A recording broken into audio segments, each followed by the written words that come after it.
ವೈಯಕ್ತಿಕವಾಗಿ ಸುಮಾರು ಬಾರಿ ಮಾತಾಡಿದ್ದಾರೆ, ಒಂದಲ್ಲ 4-6 ಬಾರಿ ನನ್ನ ಹತ್ರ ಮಾತಾಡಿದ್ದಾರೆ. ಅವರ ಬೇಡಿಕೆ ನಮಗೆ ಅರ್ಥ ಆಗುತ್ತೆ, ನಾನು ಅರ್ಥ ಆಗದೆ ಏನಿಲ್ಲ. ಆದರೆ ಮಾಡುವಾಗ ಈಗ ಅವರು ಹೇಳಿದರು ಹಿಂದೆ ನಾವು ತೀರ್ಮಾನ ಮಾಡಿದ್ದೀವಿ ಅಂತ. ಬಹುಶಃ ಅವರು ಸಚಿವರಾಗಿದ್ದಾಗ ಏನು ತೀರ್ಮಾನ ಮಾಡಿದ್ದಾರೆ ಅನ್ನೋದನ್ನ ನಾನು ಓದ್ತೇನೆ.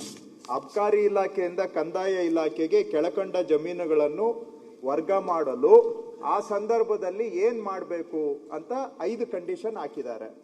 5 ಕಂಡೀಷನ್ನು 100 ಎಕರೆಗಿಂತ ಮೊದಲು ಹೆಚ್ಚಿದ್ರೆ ಅದನ್ನ ಫಾರೆಸ್ಟ್ಗೆ ಕೊಡಬೇಕು, ಮೊದಲನೇ ಕಂಡೀಷನ್. ಎರಡನೇದು, ಲಭ್ಯವಿರುವ ಗ್ರಾಮಗಳಲ್ಲಿ ಕನಿಷ್ಠ 10 ಎಕರೆ ಜಮೀನನ್ನ ಸ್ಮಶಾನಕ್ಕೆ ಕಾದಿರಿಸಬೇಕು, 2ನೇ ಕಂಡೀಷನ್ನು. 3ನೇದು, ಪ್ರತಿಯೊಂದು ಗ್ರಾಮದಲ್ಲೂ ಶೇಂದಿವನ ಜಮೀನನ್ನು ಗಮನದಲ್ಲಿಟ್ಕೊಂಡು ಆಶ್ರಯ ಯೋಜನೆ, ಮೊರಾರ್ಜಿ ದೇಸಾಯಿ ನವೋದಯ ವಸತಿ ಶಾಲೆ, ಪರಿಶಿಷ್ಟ ಜಾತಿ ಪಂಗಡ ಹಿಂದುಳಿದ ವರ್ಗಗಳ ಹಾಸ್ಟೆಲ್ಗಳ ಸ್ಮಶಾನ ಉದ್ದೇಶಕ್ಕಾಗಿ ಸಾರ್ವಜನಿಕ ಶಿಕ್ಷಣ ಕಟ್ಟಡ, ಆರೋಗ್ಯ ಕೇಂದ್ರ, ಬಸ್ ನಿಲ್ದಾಣ ಉದ್ದೇಶಗಳಿಗಾಗಿ ಕನಿಷ್ಠ 10ರಿಂದ 50 ಎಕರೆಯನ್ನ ಮೀಸಲಿಡುವುದು, ಇದು 3ನೇ ಕಂಡೀಷನ್.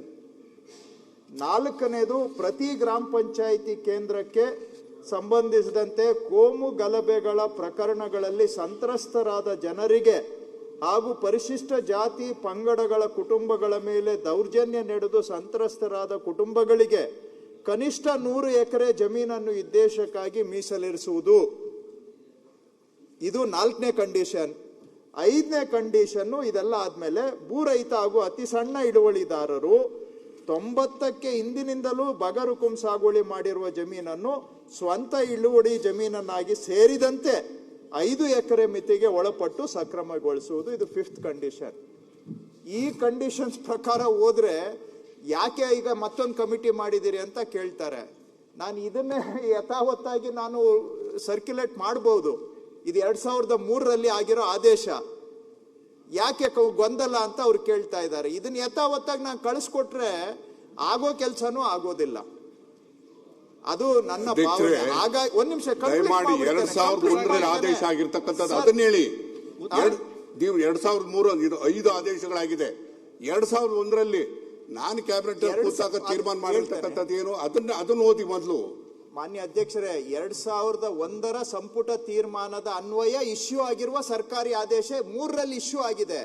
ಕ್ಯಾಬಿನೆಟ್ ಅಲ್ಲಿ ತೀರ್ಮಾನ ಆಗಿದ್ದು 1ರಲ್ಲಿ, ಆರ್ಡರ್ ಇಶ್ಯೂ ಆಗಿದ್ದು 3ರಲ್ಲಿ.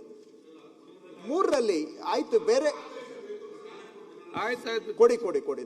ನಾನು ಚೆಕ್ ಕೇಳಿದೆ. 2001 ಅಂತಾನೆ ನಾನು ಹೇಳಿದ್ದು. ರೆಕಾರ್ಡ್ಸ್ ಅಲ್ಲಿ 2003 ನಮಗೆ ಸಿಕ್ಕಿದೆ. ಈ ರೀತಿಯಾಗಿ ಕೊಡಿ, ನನಗೂ ಕಾಪಿ ಕೊಡಿ, ನಾನು ನೋಡ್ತೇನೆ, ಅದನ್ನ ಚೆಕ್ ಮಾಡಿಸ್ತೇನೆ ಅಧ್ಯಕ್ಷರೇ. ಎನಿವೆ 2003 ಈ ತರ ಸರ್ಕ್ಯುಲರ್ ಕೊಟ್ಟಿದ್ದೇವೆ. ಈ ತರ ಹೋದ್ರೆ ಏನು ಸಹಾಯ ಮಾಡ್ಲಿಕ್ಕೆ ಆಗೋದಿಲ್ಲ ಅಂತೇಳಿ ರೀಜನಲ್ ಕಮಿಷನರ್ ಅಧ್ಯಕ್ಷತೆಯಲ್ಲಿ ಏನಾದ್ರೂ ಮಾಡಿ ಸಹಾಯ ಮಾಡಬೇಕು ಅನ್ನೋ ಉದ್ದೇಶದಿಂದ ಒಂದು ಕಮಿಟಿಯನ್ನ ಮಾಡಿದ್ದೇವೆ.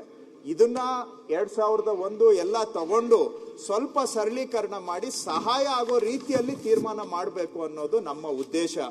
ಈಗ ಯಾರ್ದು ಪೆಂಡಿಂಗ್ ಅರ್ಜಿ ಇದೆ ಅದನ್ನ ಪರಿಗಣಿಸಬೇಕು ಅನ್ನೋದೇ ನಮ್ಮ ಉದ್ದೇಶ ಸ್ಪಷ್ಟವಾಗಿದೆ. ಆದ್ರೆ ಮಾಡೋವಾಗ ನಾವು ಇದನ್ನೆಲ್ಲವನ್ನು ಗಮನದಲ್ಲಿ ಇಟ್ಕೊಂಡು ಮಾಡಬೇಕಾಗತ್ತೆ. ಆ ಪ್ರಯತ್ನವನ್ನ ನಾವು ಮಾಡ್ತಾ ಇದ್ದೀವಿ ಸಭಾಧ್ಯಕ್ಷರೇ.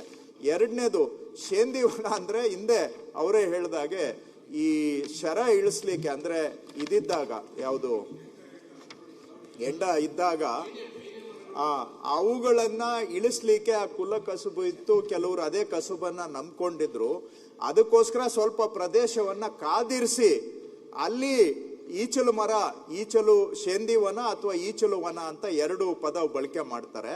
ಅಲ್ಲಿ ಅವರು ಬೆಳಿಗ್ಗೆ, ಅದೇ ಗೊತ್ತಲ್ಲ, ರಾತ್ರಿ ಕಟ್ಟಿ ಬೆಳಿಗ್ಗೆ ಶೇಂದಿ ಇಳಿಸುವಂತಹದ್ದು, ಅದನ್ನ ಮಾರಿ ಜೀವನ ಮಾಡ್ಕೊಡ್ಲಿಕ್ಕೆ ಅಂತ ಕಾದಿರಿಸಿದ್ರು.